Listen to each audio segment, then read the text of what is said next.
What is up, everyone? Scotty Hopp here. Today we're in Smallwood State Park. If you watched the last video, I mentioned that I bought a new car. We finally got a project car for the channel that I can't wait to show you guys, do a couple videos on, bringing it back to its former glory. So a little backstory on this car. I bought it from a friend. I got it for a really good deal. I'm trying to keep the whole build cost of the car included under $1,200.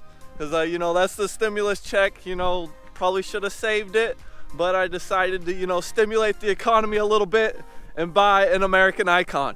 So we got the Corvette, and then we got this second car now. The second car, this car I'm about to show you, it needs some work, but it's pretty ugly. Runs really well, runs really well.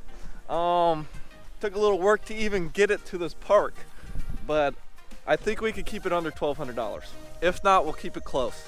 I mean, this car is, it's definitely not a dream car, I'll be honest, you guys. I wasn't even planning on buying something like this, but when a good deal comes around, you gotta kind of pull the trigger. The car isn't clean, there's some bird shit, there's dents. That's a little hint.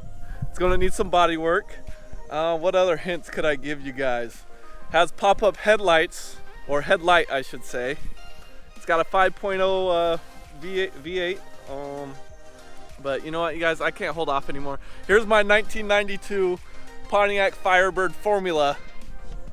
Look at that thing. Oh my gosh, why would I buy something like this?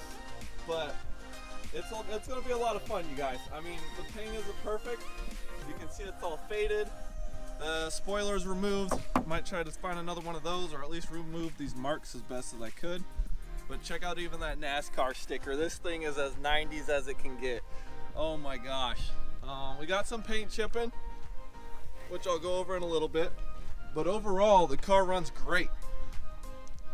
For $500 for a running car, especially with the V8, you can't go wrong. All right, now I'm gonna show you guys the bad side.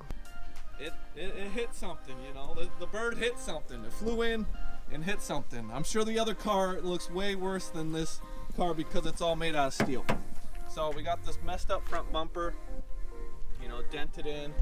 This pop-up headlight doesn't pop up because I'm pretty sure it's because this bumper is in the way.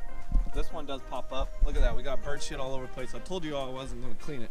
Then this freaking fender is all jacked up. All jacked up. So this is the bad side. This is the super trashy redneck hillbilly special.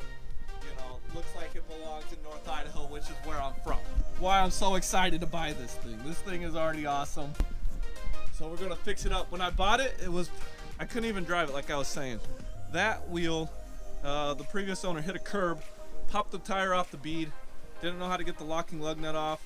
So we bought the whole car for $500. Messed up tire and everything. I actually had to have it on the donut for a little while because I had to special order that tire because the tire shop guy said that he hasn't seen a tire in that size in about 30 years. I'm a little worried about this front bumper because you can see it's all cracked right there, cracked right here, and that gorgeous aqua blue metallic paint. But look at that, you guys. 5.0 liter, got the hood scoop. I mean, this thing, it also has the T-tops, which I'll remove it here in a little bit. Got the Firebird logo everywhere. Look at this old pink line. It reminds me of like one of those Dixie cups from back in the day. Look at that, another Firebird. Now I want you guys to comment below. Obviously we're gonna fix up the dents as much as we can. I already ordered the new front fender. It should be here in a couple days.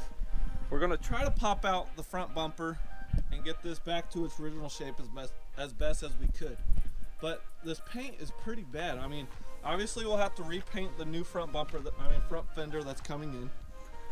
And then it's chipped in a whole bunch of spots because this paint is so old and thin. So like this, that just shows how thin the paint is. It's flaking off. I mean, I even pulled off a little bit right there. So should we just paint the front fender and call it a day? Or should we sand down the whole car, get it all prepped up, and then respray it? So comment down below. Should we just do the fender and call it a day? Or should we paint the whole car? If you want the whole car to be painted, should we do the original color again? Or should we do like a black or any color? So comment down below, let me know what you think.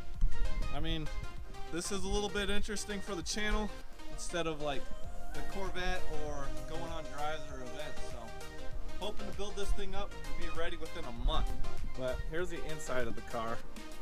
This thing is old school. The whole door doesn't open all the way because the fender's all messed up. Look at this thing. Oh my gosh.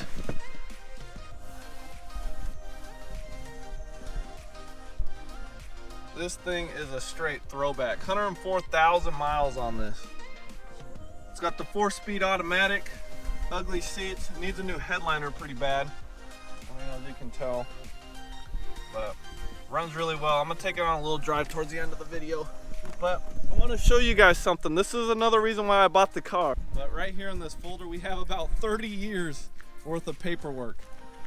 I mean, this is a straight time capsule. We got the original magazine for it, all kinds of stuff. Look at this, the original window sticker. So like I said, the 5.0 V8. We got the WS6 suspension package.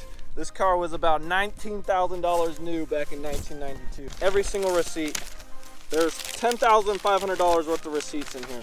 Every smog check, inspection, tires, oil change, everything is documented in this folder.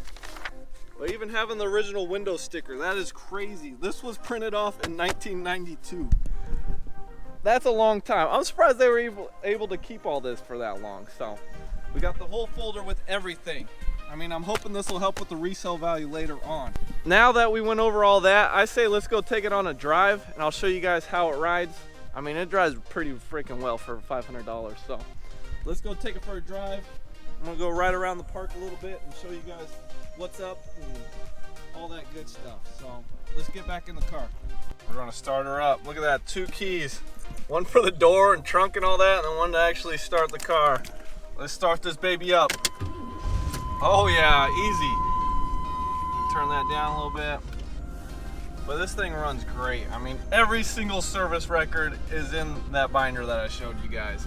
So let's go hit the road and I'll catch you guys there. All right, let's see what she's got.